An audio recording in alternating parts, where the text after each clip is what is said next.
I have been an active user of the internet since I was 12, and ever since then I've been more comfortable expressing myself as who I truly am online than in person. I've always wanted to know why, like whether it's my personality or it's been made to be that way by somebody. Through my project I hope to find out by recording myself every day, reviewing how I use my Twitter, which is my most used platform, and then reviewing it again later on.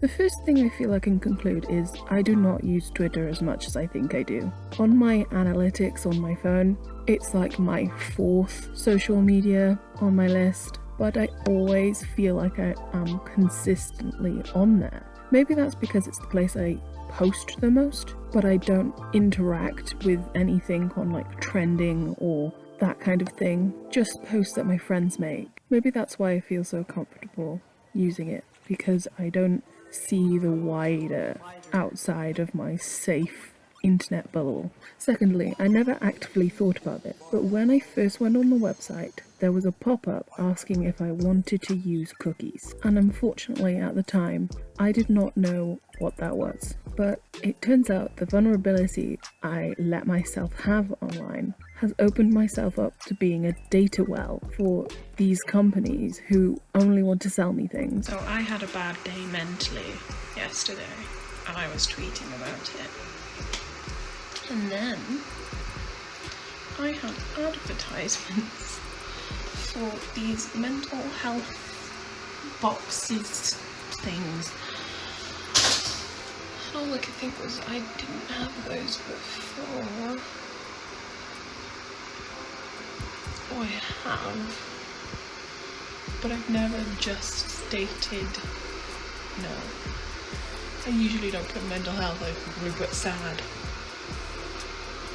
But because I put mental health, they suggested me these boxes. And I wasn't surprised, because I'm not stupid. I know that they're mining my data, that they, they see all of this, but it was weird to see it in real time, almost. As Nicholas Carr states in his book Utopia is creepy, someone or something is tinkering with my brain, remapping the neural circuitry, reprogramming my memory. My mind isn't going, it's changing. They hide behind terms such as cookies to distract you from what is truly happening. They are taking your identity and they are selling it to the highest payer, which would be fine if they were upfront about it and they let you in on it. But using those kind of terms and making it a tiny pop-up at the bottom of the screen, we all know we never read it and we just accept it so we can get on with doing whatever we were doing online. So the week I was meant to film, I went through a lot of bad mental health days. I don't think it was because I was actively looking at my social media. I had some people I considered friends almost cyberbully me, or at least harass me online that week, and it really got to me. But the situation served for me to realize something. My online and real self are actually incredibly similar. When people do feel the need to comment or belittle things I say on that website, it then directly feels like they're being rude, mean, or facetious to me. Like they genuinely don't like me. It's not my opinions, it's me. I did a mini survey with my friends and asked if they thought I was the same person online that I am offline.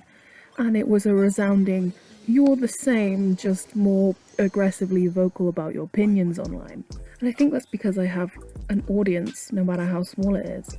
Lynn Bloom says, sending out a tweet to an audience makes us feel important, makes us feel like we have a voice.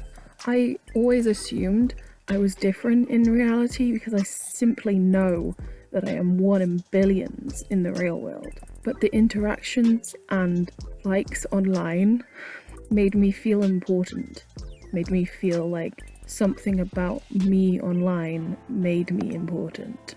The next thing I needed to conclude was the anonymity I'm afforded by being online, by not having to have my face associated with my words, so my opinions have free rein to be formed and changed and influenced and be heard online, is the same anonymity that gives the people who seek to belittle me and make me feel sad for whatever reason free rein to pick up my actual thoughts, as I put so much of myself in my social media, which I chose to do. I want the like just to show that you know that I'm not doing well and that it'll be okay.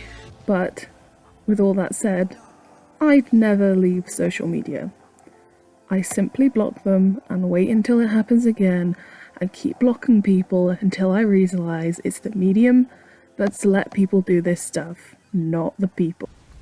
At this point I'm not sure, but I know I feel a lot more comfortable posting when I'm sad, or even to a degree when I'm really excited or happy on Twitter than anywhere else. Even in group chats sometimes I don't feel like telling people how I feel, but I always feel like tweeting about how I am doing. And I just wonder why that is. The vulnerability is created by companies. These companies probably know more about my mental health than any doctor will ever know, and are willing to sell me stuff to cure that. Even though there are no cures, they pick up all of the parts of your personality that you don't particularly like or register, and they make sure that they can monetize it.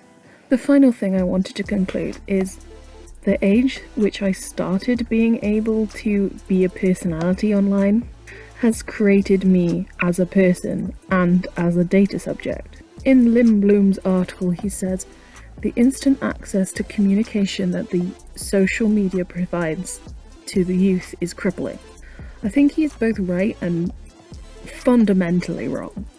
I'm fine with being viewed and used by these companies as long as I can be in touch with the communities I'm a part of and talk to my friends whenever I need them.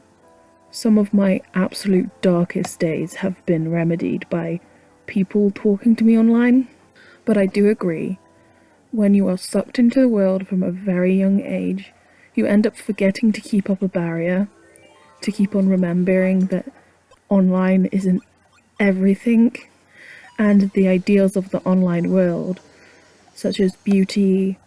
I will look rough in almost all of these videos. Or normality.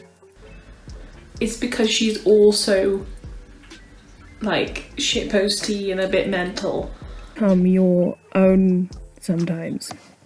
So, to summarise, the conclusions I've made in this research is: 1. I acknowledge and I'm fine with data mining companies knowing and mining my data in exchange for me to use social media for free, because I don't think there's any other way that I'd be able to use it. 2. I don't use Twitter as much as I think I do. In fact, I don't use any social media very much, apart from YouTube, but not actively. 3. The barrier of being anonymous and not having to associate my face with my words online creates a space for me to talk without fear of undesired reactions, because if I get those reactions, I can simply block and ignore people. 4. The only reason I'm fine with being me now and being the person I am is because of the freedom and exposure to multiple expressions, being, and self that I found on social media when I was very young. I didn't know I'd be me at 12, but I saw people like me now on social media at 12 and thought, how cool are they? So TLDR, I don't mind being harassed or mind as long as I can be me in my own mind.